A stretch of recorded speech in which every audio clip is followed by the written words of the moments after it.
Hello everyone, I am doctor Apala Mishra और मेरी rank 9 आई थी यूपीएससी 2020 एग्ज़ाम में।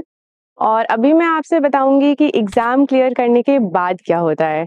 तो जैसे ही हम एग्ज़ाम क्लियर करते हैं, उसके बाद हमें लबासना ज्वाइन करना होता है। तो उसके बीच में अराउंड 1.5 मंथ्स तक का गैप रहता है। उस गैप में आपको अपनी पैकिंग करनी होती है और उस गैप में आपकी सर्विस आइटरेशन लिस्ट निकलती है और बहुत सारे फॉर्मल प्रोसीजर्स होते हैं जो करने होते हैं। एंड हम लोग बहुत एक्साइटमेंट से वेट कर रहे होते हैं कि लबासना जाने का दिन कब आएगा। And finally that day arrives. हमारे लिए वो दिन था 5 दिसंबर 2021।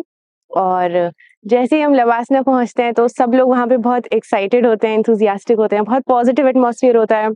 बट वहाँ जाके हमें पता लगता है कि सब कुछ चिल नहीं है। बहुत ट्रेनिंग, प्रॉपर ट्रेनिंग होती है, बहुत डिसिप्लिन ट्रेनिंग होती है, पीटी होती है, बहुत सारे एक्स्ट्रा करिकुलर्स होते हैं, हॉर्स राइडिंग होता है, स्विमिंग होता है, बहुत सारी अपॉर्चुनिटीज होती हैं चीज़ें सीखने की। फॉर एग्जांपल पेंटिंग हो गया, डांस हो गया, स्पोर्ट्स एक्टिविटीज बहुत सारी होती हैं। एंड क्लासेस तो होती हैं, क्लासेस के बीच में ब्रेक्स होते हैं जिनको कहते हैं सन ब्रेक्स, जिसमें टी टी ब्रेक्स होते हैं, लंच ब्रेक्स होते हैं। मेस में आपको फॉर्मल्स में पहन के जाना होता है और काफ़ी डिसिप्लिन एटमॉस्फेयर होता है हर जगह। फिर बहुत सारे अटैचमेंट्स भी होते हैं, जैसे सबसे पहले विलेज विजिट होता है जिसमें हमें अलग-अलग डिस्ट्रिक्ट्स में, विलेजेस में जाना होता है और वहाँ कैसे काम चल रहा है वो सीखना होता है, कैसे एडमिनिस्ट्रेशन कैसे डिस्ट्रिक्ट लेवल पे वर्क कर रहा है, कैसे विलेज लेवल पे वर्क कर रहा है, वो सीखते हैं। तो that is very interesting. Apart from that हमारा एक हिमालयन ट्रैक होता है जिसमें फॉर 10 डेज़ कंटिन्यूअसली हमें ट्रैक करना होता है। एंड हमारे केस में बहुत स्नो थी, सो उन स्नोई एरियाज में सब लोग साथ में ट्रैकिंग करते हैं, जो कि टफ होता है बट उतना ही इंजॉयबल भी होता है क्योंकि आप अपने फ्रेंड्स के साथ रहते हैं। And the sense of achievement at the end of it. And one more important highlight is the India day. India day में हम सब ग्रुप्स में होते हैं अलग अलग रीजन्स के, एंड हमें उस रीजन के हिसाब से ड्रेसअप करके उस रीजन को रिप्रेजेंट करना होता है। कल्चरल प्रोग्राम्स होते हैं। I think one of the major highlights of LBSNAA is the cultural programmes in evenings. बहुत सारे इवेंट्स होते हैं, बहुत सारे एक्टिविटीज होते रहते हैं, पूरे time you are mostly occupied. But it is also very, ऐसा भी है कि लोगों को लगता है कि आपने यूपीएससी एग्जाम दे दिया तो सब खत्म, बट लबासना में भी एग्जाम्स होते हैं एंड एमसीक्यू बेस्ड एग्जाम्स भी होते हैं, एक दो रिटन एग्जाम्स भी होते हैं। You have different modules, for example आपका लॉ मॉड्यूल हो गया, एडमिनिस्ट्रेशन मॉड्यूल हो गया, जिस बेसिस पे आपकी क्लासेस होती हैं। अलग अलग फैकल्टी आती है आपकी क्लासेस लेने, बहुत सारे गेस्ट लेक्चरर्स भी होते हैं जिसमें बहुत वेल अकम्प्लिश लोग आते हैं और अपने एक्सपीरियंसेस बताते हैं लबासना में। And so overall I think it is a very great enriching experience.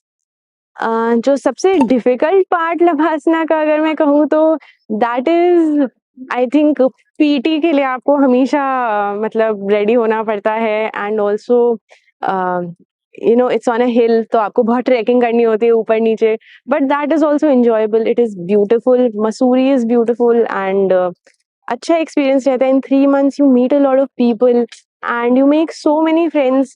अचानक से आपकी लाइफ बहुत आइसोलेशन में होती है और फिर अचानक से you meet so many people and आपकी लाइफ इतनी इवेंटफुल हो जाती है, तो काफ़ी हैपनिंग ट्रांजिशन होता है लाइफ में।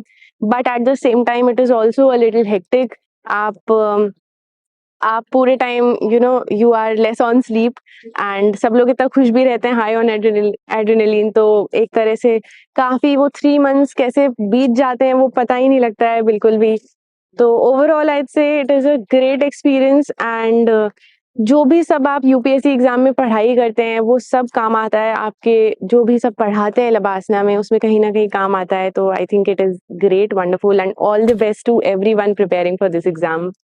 सो लबासना के ये very happening and very eventful 3 months के बाद फाइनली हम लोग सब लोग जाते हैं अपनी पेरेंट अकेडमीज में। And that farewell is a little teary क्योंकि हम अपने सारे फ्रेंड्स को गुड बाय बोल रहे होते हैं जो सब कंट्री के अलग अलग अकेडमीज में, अलग अलग एरियाज में जा रहे होते हैं। कमिंग हियर लाइक एफएसआई, जो फॉरेन सर्विस इंस्टीट्यूट है, Sushma Swaraj institute of foreign service, वो दिल्ली में लोकेटेड है। वहाँ पे 6 months का इंडक्शन ट्रेनिंग प्रोग्राम होता है।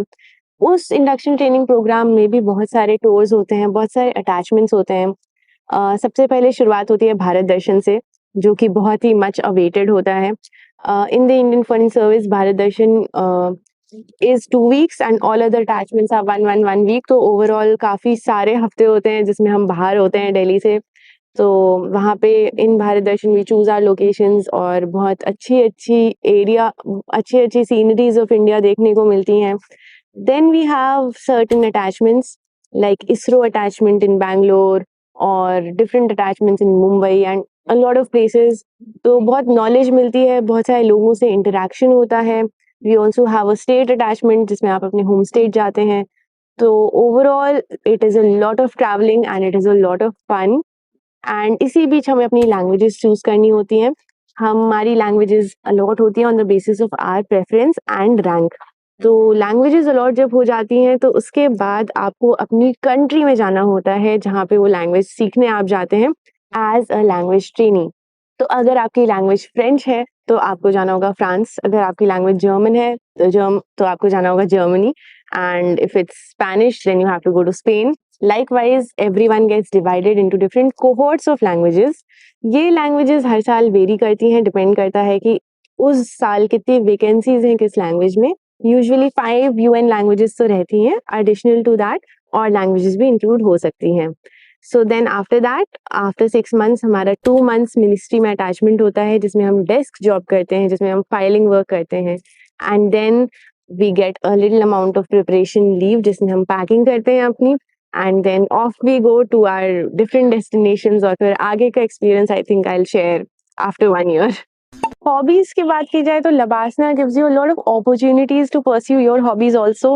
वहाँ पे क्लब्स होते हैं, सोसाइटीज होते हैं, उन क्लब्स और सोसाइटीज में लोग इलेक्ट होते हैं जैसे कॉलेजेस की तरह। तो वहाँ पे हमारा हॉबीज क्लब होता है, हमारा एडवेंचर क्लब होता है, एडवेंचर सोसाइटी होती है, ऑफिसर्स क्लब होता है जो स्पोर्ट्स देखता है। तो there are lot of different societies and उसमें कॉम्पिटिशन्स होते हैं जैसे पेंटिंग कॉम्पिटिशन हो गया, स्पोर्ट्स कॉम्पिटिशन हो गया, एथलेटिक्स मीट हो गया।